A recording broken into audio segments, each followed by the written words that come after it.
Olá, está no ar o Fatos em Foco, a sua revista eletrônica com notícias e entretenimento. Confira os principais destaques de hoje. Casal de brasileiros faturou 10 milhões de reais com sua rede de lojas de coxinhas nos Estados Unidos no ano passado. Diferente do que acreditavam, novos estudos demonstraram que a luz azul não afeta diretamente a pele, mas outro órgão. Assim como os humanos, os animais de estimação também sofrem com obesidade, que também podem acarretar em outras doenças. E começamos essa edição com uma história um tanto intrigante, que se virar moda pode apostar que muita gente estará em maus lençóis. Na Espanha, uma mulher será indenizada a mais de R$ 1 milhão por 27 anos de trabalho doméstico. Mas sabe quem vai pagar essa conta? O ex-marido. A decisão é do próprio Tribunal de Justiça. Sem qualquer identidade revelada, a mulher explicou que o então marido não queria que ela trabalhasse fora, o que fez com que se dedicasse essencialmente aos cuidados de casa e da família. Como o casamento foi feito em regime de separação de bens, durou 27 anos e deu fruto a 2 filhas, a justiça espanhola decidiu a favor da mulher. O valor de pouco mais de 200 mil euros, cerca de R$ 1 milhão e 100 mil, corresponde ao total de um salário por cada ano desde 1996. Além disso, o ex-marido terá que pagar uma pensão mensal às filhas no valor de 1.200 euros, que é mais de R$ 6.500. Uma brasileira que viveu na rua mudou de vida após começar a vender salgadinhos e ficar milionária. Hoje, ela é uma empresária de sucesso e sua história inspira milhares de pessoas.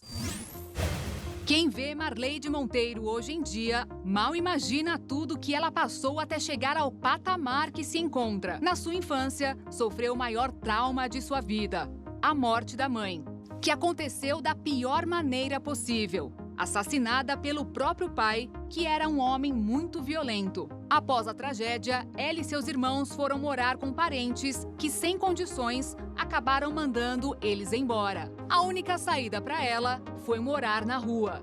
Marleide e seus irmãos se viraram como podiam e começaram a vender vagas na fila do INSS. Eles dormiam na fila e vendiam o lugar para quem queria ser atendido. Aos 12 anos, ela trilhava seus primeiros passos como ajudante numa pizzaria. Ao impressionar os donos, Marleide teve a oportunidade de fazer sua primeira pizza. Com dotes culinários refinados, ela começou a vender salgadinhos de porta em porta. E as coisas começaram a mudar. As vendas aumentaram e o tempo se passou. No ano de 1997, Marleide se casou e abriu sua primeira loja, localizada no bairro Campo Grande, em Santos, que funciona até hoje. Segundo ela, o sucesso de suas guloseimas muito se deve à mentalidade de investir nos lucros do negócio e na expansão da marca. Atualmente, a confeitaria Marleide Monteiro possui 2 lojas e uma fábrica. A empresa faturou mais de 6 milhões de reais e expandiu os ganhos em 33% apenas no ano passado. A equipe conta com 18 funcionários ao todo e tem um modelo de lucro participativo para motivar os trabalhadores. Agora, Marleide está focada em vender cursos do método de sucesso para pessoas focadas em empreender. Falando em salgadinho, um casal de brasileiros que vive nos Estados Unidos apostou na venda de coxinhas e só no ano passado faturou 10 milhões de reais. Aliás, você sabia que esse salgado foi eleito a 31ª melhor comida de rua do mundo? Não só no nosso, mas também caiu no gosto dos norte-americanos.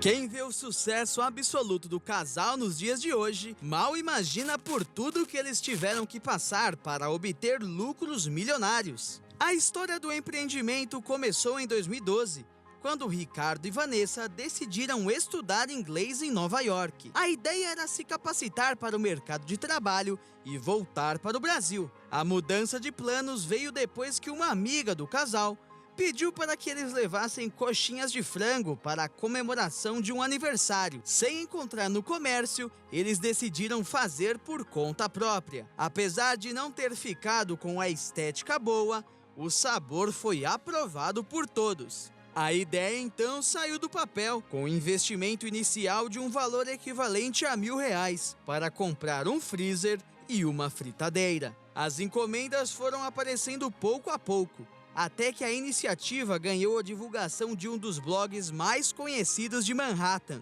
Após a aparição no blog, o telefone do casal não parou mais de tocar.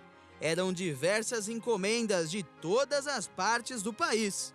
Os 3 metros quadrados da cozinha onde o casal morava passou a não suportar mais o número elevado de encomendas. A dupla então alugou uma cozinha comercial para dar conta da produção. Após 4 anos, em 2018, a primeira loja foi inaugurada. 10 anos após a criação da empresa, a Petisco Brazuca conta com 3 lojas físicas em Nova York e registrou faturamento milionário em 2022. Além das 3 lojas físicas, a loja também conta com 5 temporárias, que são montadas em eventos e feiras livres. O cardápio está com opções variadas, mas o carro-chefe continua sendo a boa e velha coxinha. Após o sucesso, o casal pretende partir para novos horizontes e lançar uma linha de produtos congelados para supermercados. De um lado, debates pela redução das jornadas de trabalho. Do outro, o aumento da quantidade de dias trabalhados. De acordo com o relatório internacional, o fim de semana de folga tem sido uma exceção no pós-pandemia. Foi apontado que o dia de trabalho médio em 2022 durou 10 horas e 9 minutos. A situação causa preocupação, já que a jornada padrão é de 8 horas diárias. Dessa forma, o software americano de gerenciamento de produtividade analisou quase 175 milhões de horas de trabalho de mais de 134 mil funcionários de escritórios e constatou uma alta de 5% no volume de trabalho aos finais de semana. O levantamento demonstrou que, em muitos casos, o regime híbrido com longas reuniões por videoconferência fizeram com que as demandas de trabalho fossem acumuladas. Assim, a sobrecarga fez com que os profissionais usassem os sábados e domingos para concluírem as tarefas que exigiam mais concentração. Para o grupo de pesquisadores, existem 2 razões para esse aumento: cortes de emprego que sobrecarregam quem não foi demitido e a necessidade de escapar das constantes interrupções em videoconferências. O relatório demonstrou ainda que os colaboradores de fim de semana mais comuns são de tecnologia em hardware e serviços de computador, junto com trabalhadores de mídia e de bens de consumo. O estudo demonstrou ainda que os trabalhadores foram mais produtivos e focados no primeiro semestre do ano em comparação com o segundo semestre e que a terça-feira sendo o dia mais produtivo. Um estudo realizado com 90 mil pessoas durante 7 anos no Reino Unido mostrou que o melhor horário para fazer exercício varia de acordo com o objetivo específico do indivíduo, além do gênero do praticante.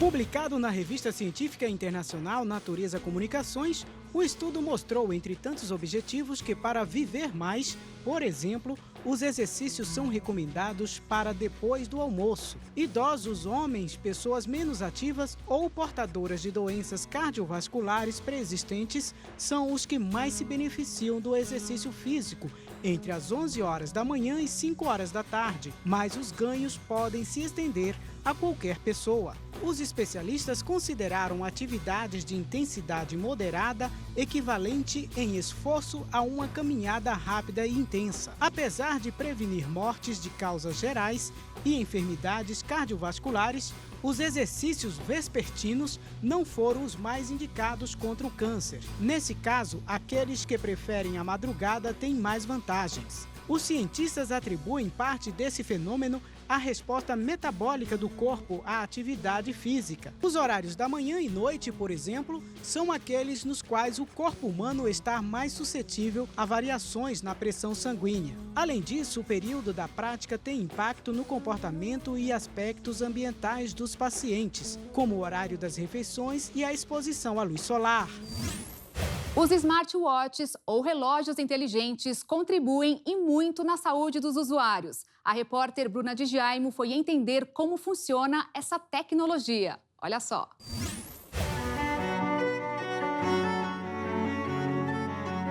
Desde a antiguidade eram utilizadas técnicas para medir o tempo. Relógio de sol, relógio de água, ampulheta, relógios mecânicos. Diversas foram as formas que o ser humano encontrou para se localizar no tempo e chegar até o que hoje conhecemos como relógio. Com o avanço das tecnologias e tudo que nós conhecemos se reinventando diariamente, o relógio, lógico, que não poderia ficar de fora. Os modelos mais atuais incluem funções que podem ajudar, inclusive, no monitoramento da saúde. Desde que surgiram, os relógios inteligentes já evoluíram muito. Alguns ajudam a monitorar a frequência cardíaca e a pressão arterial. E nos casos em que essa oscilação é muito grande, ele emite um alerta que, se não é respondido, aciona imediatamente a emergência. A melhor opção dessas linhas é a questão de batimento cardíacos, né? Batimento cardíaco, frequência cardíaca, oxigenação sanguínea. No dia a dia mesmo, a sua pressão pode subir ou abaixar sem você estar fazendo esforço físico nenhum e passar mal por isso. E o relógio smartwatch é bom por causa disso. Ele vai alertar a pessoa que aumentou demais a pressão média ou diminuiu demais. Ele pode servir como um alerta inicial para monitorar os parâmetros e indicar ao usuário que ele deve procurar ajuda médica. Exatamente como aconteceu com o Dr. Darcy, de 82 anos. Um relógio como esse já ajudou a salvar a vida dele 2 vezes. Ele teve 2 isquemias e ganhou o relógio de um dos filhos para monitorar a saúde e identificar alterações no dia a dia. Realmente é muito bom. Para mim me tranquiliza muito, porque eu confiro a minha pressão arterial várias vezes por dia, a saturação de oxigênio também, o oxímetro funciona muito bem. E ele gostou tanto do relógio que não tira em nenhum momento, nem mesmo para dormir. Assim, consegue monitorar os parâmetros do sono dele também. Mesmo com todas essas funções tendo uma precisão muito boa, é importante saber que apenas os aparelhos utilizados pelos médicos têm uma manutenção e calibragem que pode medir com exatidão todos os parâmetros de um paciente. Alguns, eles já passaram por uma avaliação da Anvisa, e outros, a maioria não tem uma aprovação da Anvisa. Eles fazem um registro que podem ter um fator de erro mais ou menos. Não é um erro tão absurdo, mas também não é tão preciso quando comparado com os aparelhos de medição que nós temos. A tecnologia utilizada nesses relógios veio para ficar e auxiliar não só o Dr. Darcy, mas também para ajudar na busca por melhores resultados para pacientes. As pessoas olham muito para o relógio e para o bracelete como para gerenciar doença. Eu pensaria ao contrário. Talvez para gerenciar a saúde, né? Talvez medir a frequência cardíaca fosse algo interessante. Aí você vai dizer, mas o que tem a frequência cardíaca para monitorar alguém? Bom, eu posso avaliar como está o condicionamento físico. Além do acompanhamento, a previsão é de que até 2025 nós possamos utilizar a inteligência artificial de forma preventiva, antecipando possíveis problemas de saúde.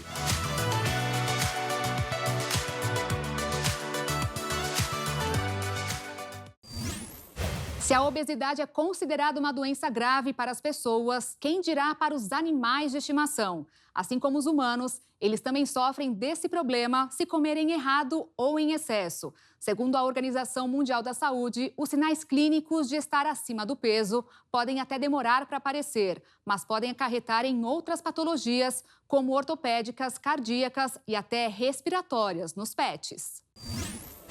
Por isso, o recomendado é que seus tutores fiquem sempre atentos quanto à alimentação e estilo de vida dos animais, com acompanhamento de um profissional especializado quando necessário. Segundo especialistas da área de veterinária, o principal fator que leva um pet à obesidade é o erro de manejo, como, por exemplo, deixando a ração disponível para o animal o dia todo devido à correria. Uma orientação simples para resolver essa questão é escolher o tipo de ração apropriada para o seu animal, como o tamanho e fase da vida. Outro fator que acarreta o ganho de peso em pets é o sedentarismo. Muitas vezes os donos não conseguem reservar um tempo para atividades físicas. Só que para eles é de extrema importância para o gasto de energia e bem-estar psicológico.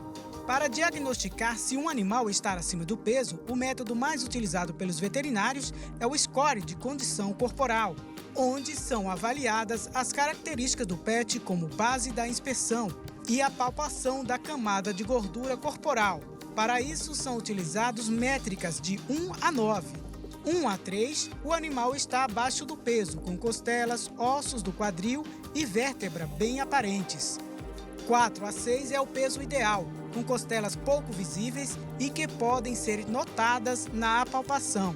7 a 9, o pet está acima do peso, com costelas pouco visíveis e dificuldade de apalpá-las. Mais de 170 trilhões de partículas de plástico estão espalhados pelos oceanos de todo o planeta Terra. Juntos, esses resíduos pesam mais de 2 milhões de toneladas. Para chegar até o resultado, um grupo de cientistas internacionais analisaram dados coletados entre os anos de 1979 e 2019, em quase 12 mil locais de observação nos oceanos Atlântico, Pacífico e Índico e no Mar Mediterrâneo. Desde o início do estudo, os fragmentos de plásticos estiveram presentes no oceano, mas com o passar do tempo, a quantidade desses resíduos só aumentou, chegando a patamares inimagináveis e irreversíveis. A situação ficou mais complicada nos últimos 18 anos, quando a sujeira nos oceanos ficou ainda maior, principalmente pelo avanço da indústria e a introdução de plásticos de uso único na produção, fazendo com que os sistemas de gerenciamento de resíduos não acompanhassem o ritmo e despejassem seus restos de produção no mar. Outro fator que ajudou na poluição são os equipamentos de pesca, muitas vezes descartados na água. No oceano, ele se decompõe por inteiro, mas se torna pedaços minúsculos de microplásticos e, por esse motivo, os níveis dos oceanos chegaram aos 170 trilhões de partículas. A poluição dos mares prejudica a vida marinha. Diversos peixes e crustáceos podem se prender nesses plásticos ou até mesmo confundir com comida, o que causa a morte de diversas espécies todos os anos. O plástico também pode liberar produtos químicos tóxicos na água, causando não apenas um desastre ambiental, mas também um grande problema climático, já que os combustíveis fósseis são os ingredientes brutos para a maioria dos plásticos e produzem poluição que aquece o planeta durante todo o seu ciclo de vida. Por esse motivo, o número alto assusta e liga um sinal de alerta. De acordo com estudiosos, sem uma ação política urgente, a taxa pode aumentar quase 3 vezes até o ano de 2040. Os responsáveis pelo estudo pediram uma intervenção política no assunto e pretendem levar o caso para a ONU, para que a organização crie um tratado global de plásticos juridicamente vinculativo até 2024, que abordaria toda a vida útil dos plásticos, desde a produção até o descarte. Mas ainda existem grandes divisões sobre se isso deve incluir cortes na fabricação de plástico, que deve quadruplicar até 2050. A luz azul é aquela emitida pelos aparelhos eletrônicos e que os cientistas acreditavam que poderia interferir na pele, assim como o sol. Mas novos estudos demonstraram que essa luz afeta diretamente outro órgão. Os estudos avaliaram a incidência do comprimento de onda violeta e azul em modelos de células e constataram que isso causava um aumento dos radicais livres. Dessa forma, foi identificado que a quantidade de luz que vem do celular não é o suficiente para desequilibrar o funcionamento da pele e atrapalhar a função antioxidante do próprio organismo. Mas já que a pele não é afetada, um outro órgão sofre, os olhos. Um estudo feito pelo Departamento de Farmacologia e Instituto de Neurociência da Morehouse School of Medicine, em Atlanta, nos Estados Unidos, demonstrou que o impacto causado pela luz azul nos olhos, que possuem resultados parecidos com os achados das pesquisas dermatológicas, porém com consequências reais e severas.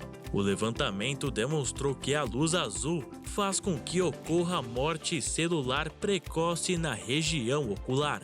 A ocorrência pode levar a algum problema visual ao longo de muito tempo, desde uma inflamação dolorosa na conjuntiva até podendo chegar à cegueira em casos extremos. Mas hoje, esse problema pode ser evitado. Isso porque existem lentes de óculos capazes de filtrar a luz azul. As lentes passam por um tratamento similar a uma esmaltação, impedindo assim a passagem desse comprimento de onda. Segundo os especialistas, a indicação da utilização de lentes que filtrem a luz azul é para todos aqueles que passam muitas horas por dia na frente de telas, mesmo que não haja algum outro problema de visão que exija uso de óculos, como miopia ou astigmatismo. O Brasil é o terceiro país do mundo que mais usa as redes sociais. De acordo com uma pesquisa feita por uma empresa norte-americana, em média, cada pessoa passa 46 horas por mês conectada. O levantamento foi feito pela Comscore, empresa norte-americana que é especializada em pesquisas na internet. De acordo com a análise, o Brasil é o terceiro país que mais utiliza as redes sociais, atrás apenas da Índia e da Indonésia. Em seguida, vem os Estados Unidos, o México, a Argentina, a Itália, o Reino Unido, França e Espanha. A pesquisa analisou apenas 10 países. São mais de 131 milhões de contas ativas no Brasil. Destas, mais de 127 milhões são de usuários únicos. De acordo com o levantamento, foram mais de 356 bilhões de minutos consumidos nas redes sociais em dezembro de 2022, o equivalente a 46 horas de conexão por usuário no mês. O YouTube e o Instagram são as redes onde os consumidores dedicam mais tempo, com mais de 12 e 14 horas, respectivamente. A audiência dessas plataformas superou o tempo utilizado em plataformas de serviços e entretenimento. O YouTube, o Facebook e o Instagram são as redes mais acessadas pelos usuários brasileiros, todos com mais de 81% de alcance. Logo em seguida, vem o TikTok, o Quai e o Twitter. Ainda de acordo com o levantamento, o Facebook, o Twitter e o Instagram somaram mais de 15 bilhões de ações, 10 milhões de conteúdos e mais de 230 milhões de compartilhamentos entre janeiro e dezembro de 2022. Uma postagem de 3 alunas de uma universidade de Bauru, no interior de São Paulo, revoltou internautas. Elas fizeram bullying contra uma colega de sala de 40 anos por causa da idade. Enquanto isso, um senhor de 78 anos, que acabou de se formar na faculdade, provou que nunca é tarde para voltar a estudar.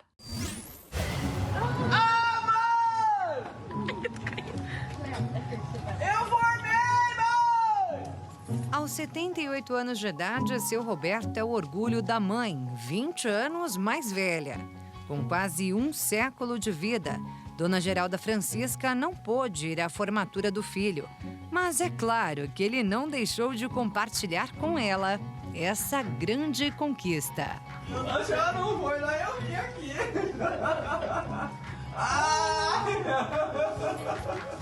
A história do seu Roberto é inspiração para muita gente que não teve a oportunidade de estudar quando jovem. O diploma prova que a vida é um aprendizado constante, do nascimento até a morte. Por isso, ele afirma com propriedade. É muito importante estudar e ser alguém, né? Nunca é tarde. Morador de Varginha, em Minas Gerais, o recém-formado em gestão financeira havia parado de estudar há bastante tempo, lá na juventude. Ele casou-se bem cedo, aos 23 anos, e logo tornou-se pai. Foi aí que a prioridade passou a ser o sustento da família. Só recentemente, com os 3 filhos criados e formados, foi que o senhor Roberto resolveu retomar o antigo sonho de ter um diploma universitário. Eu não sabia de quê, não sabia o que eu queria formar, mas eu queria ter um diploma. O aposentado foi muito incentivado a voltar aos estudos, especialmente pela mãe e pelo filho do meio, professor e coordenador da faculdade, onde o pai prestou o vestibular. Foi o próprio Dimas quem deu a ideia ao pai durante a pandemia. E eu vi no estudo à distância uma ferramenta, uma oportunidade para poder, primeiro, tirar o foco dele da questão da pandemia, segundo, ocupar a cabeça dele, porque ele sempre foi muito ativo, até então, há pouco tempo atrás, ele trabalhava num escritório de contabilidade, e eu penso que a ociosidade fez com que ele deixasse guardado uma capacidade que ele tinha de ainda produzir. No Centro Universitário do Sul de Minas, o pai do professor impressionou a todos pelas notas altas. E além de estudar, seu Sebastião também deu aula de autoestima, força e determinação. Por ser educação à distância, obviamente não existe a presencialidade, mas semanalmente a gente tem as nossas aulas ao vivo. E ele sempre era o primeiro a chegar, entende? Então, aí o pessoal no grupinho, né, no grupinho do Zap dos alunos, né, o seu Sebastião já entrou? Já. Então, se ele entrou, todo mundo tem que entrar, e a sala lotava. Foi o respeito que o seu Sebastião Roberto ganhou dos amigos. Bem diferente da mulher de 40 anos, vítima de preconceito por causa da idade, em uma universidade particular de Bauru, no interior de São Paulo. As 3 estudantes que aparecem no vídeo fazem um quiz para saber como desmatricular a colega de sala, alegando que a mulher seria muito velha para estar na faculdade. Ela tem 40 anos já. Eu quero saber. Era para estar aposentada. Realmente. As universitárias agora podem responder na justiça pelo episódio que viralizou e chocou a internet. Atos de quem humilha, menospreza, discrimina alguém por qualquer motivo em razão da sua idade e que ainda propala informações depreciativas com atributos ligados à sua intelectualidade, com a intenção de desacreditá-la na sociedade, em tese, caracterizam crimes contra a honra. E também pelo crime de violência psicológica, que causa dano emocional à mulher mediante constrangimento e ridicularização. Ciente da história, o seu Roberto repudia o ato das alunas de Bauru e deixa seu recado. Realizar sonho não tem idade. Ser feliz não tem idade. Porque realizar um sonho igual eu realizei foi uma felicidade enorme. Hoje, com o diploma em mãos, o seu Roberto ainda não decidiu se vai buscar uma oportunidade no mercado de trabalho ou se fará outra faculdade. O fato é que disposição para isso, ele já mostrou que tem de sobra.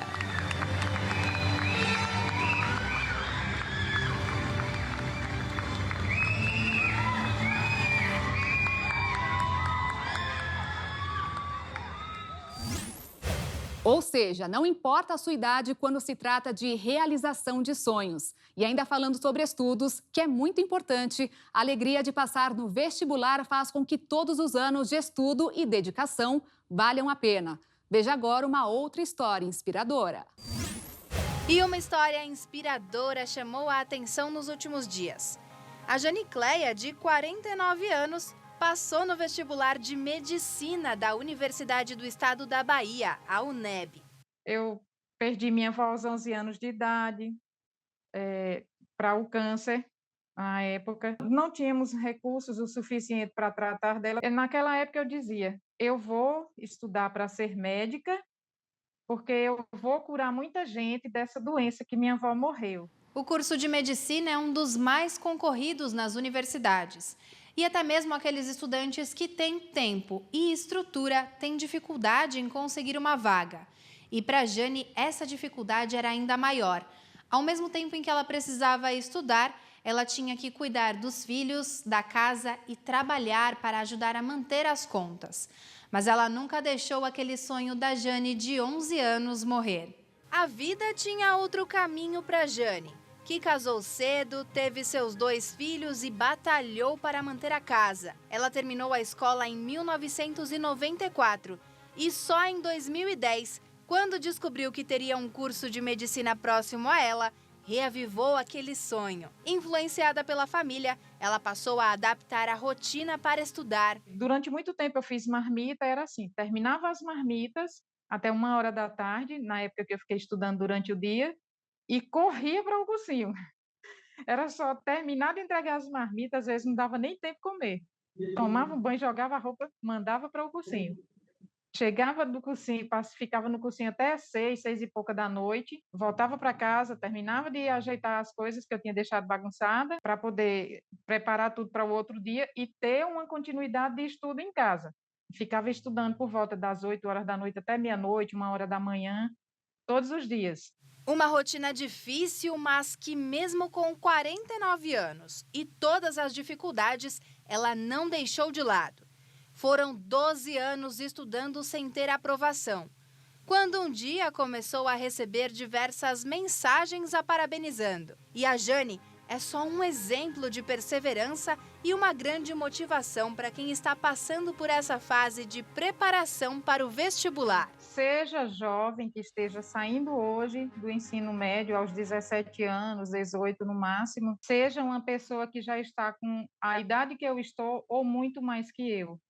Não desista. Não desista do sonho que tem. Trace metas, tenha objetivos e trace as metas. Não importa o objetivo que você tenha, o sonho que você tenha, mas se você traça metas, de pouquinho em pouquinho, todo dia você faz um pouquinho, que no final, quando você somar, dá uma montanha, e essa montanha faz você subir e alcançar o seu sonho. Com o objetivo de difundir mais as possibilidades no esporte da vida dos surdos, a Fundesporte realizou pela primeira vez o Festival Surdo Olímpico. Antes do evento começar, tempo para um bate-papo e aqui o que não falta é assunto. Afinal, pela primeira vez é realizado um evento esportivo voltado especificamente para a comunidade surda. É o início de um grande projeto que a nossa gestão está implementando nesse ano de 2023 com o MS Mais Inclusivo. Nós faremos várias atividades para a comunidade surda aqui em Campo Grande, sendo um piloto que nos próximos anos nós deveremos implantar em outras cidades do Mato Grosso do Sul. Algo inédito e algo que inclui e dá oportunidade para todos os surdos do nosso estado. Renato é apaixonado pelo futebol desde os 12 anos. Hoje tem 39. Participa da equipe que vai representar o estado na Copa Centro-Oeste de Futsal de Surdos, em Cuiabá, Mato Grosso, dias 11 e 12 de março. Se juntou aos iniciantes para levar incentivo e mostrar como o esporte faz bem para o físico e a mente. Aqui é uma forma da gente já, através desses eventos, já ir obtendo experiências, né, conjuntamente com a Fundesporte, obtendo experiência para se organizar e ter uma equipe, de repente, participando das Surdos Olimpíadas. A gente também pensa, né, fazer parte da Federação de Mato Grosso do Sul, que ela possa estar escolhendo atletas em diferentes modalidades e participar das Surdos Olimpíadas. Todos tiveram a oportunidade de passar pelas mesmas experiências nas quadras. Eles aprendem as modalidades através da língua de sinais. Então, esse é todo o diferencial. Os esportes estão sendo ensinados na língua deles, na língua de sinais. Nós queremos que eles experimentem as modalidades, né? Aqui nós temos o badminton, o handball e o futebol de 7, para que eles aprendam as modalidades e futuramente eles escolhem ou praticar só por saúde mesmo e lazer ou até mesmo a competição. E falando em esporte, com a contagem regressiva dos Jogos Olímpicos de Paris 2024, o presidente Emmanuel Macron compartilhou uma foto dos maiores cartões postais da capital francesa. As obras estão em ritmo acelerado para entregar tudo a tempo. E para receber a competição novamente depois de 100 anos, é preciso muito trabalho. As obras passaram a fazer parte da paisagem e foram redobradas para entregar tudo a tempo. O comitê organizador diz que 95% dos locais são estruturas já existentes ou temporárias, mas que precisam de reformas para receber as provas. Apesar do otimismo da organização, o evento divide opiniões entre os parisienses.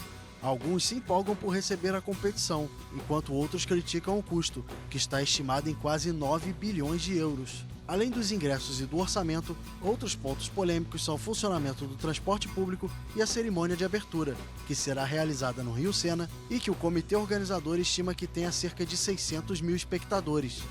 A indefinição sobre a presença de atletas da Rússia e de Belarus continua. O Comitê Olímpico Internacional repassou a decisão às federações internacionais de esportes individuais, como a de esgrima, que anunciou na última sexta-feira a reabertura dos eventos para atletas russos. Em meio à expectativa e algumas polêmicas, o evento acontecerá entre os dias 26 de julho e 11 de agosto de 2024. A FIFA já anunciou quais serão as mudanças da Copa do Mundo e do Mundial de Clubes. E tem novidades para os clubes brasileiros. Olha só. A principal mudança na Copa do Mundo é a quantidade de seleções que disputarão o torneio. Desde 1998, a Copa é jogada por 32 equipes. A partir de 2026, 48 seleções vão buscar o título mais importante do esporte. A federação também anunciou mudanças no regulamento do Mundial de Clubes. Foi decidido que o torneio vai ser disputado por 32 clubes e de 4 em 4 anos, usando a Copa do Mundo como modelo. Os campeões continentais de 2021 até 2024 vão se classificar para o Mundial de Clubes, que acontecerá em 2025. Sendo assim, Palmeiras e Flamengo já estão classificados para o Mundial, por causa dos títulos da Libertadores de 2021 e 2022. Da mesma forma que Real Madrid e Chelsea já estão no torneio por conta das conquistas da Champions League.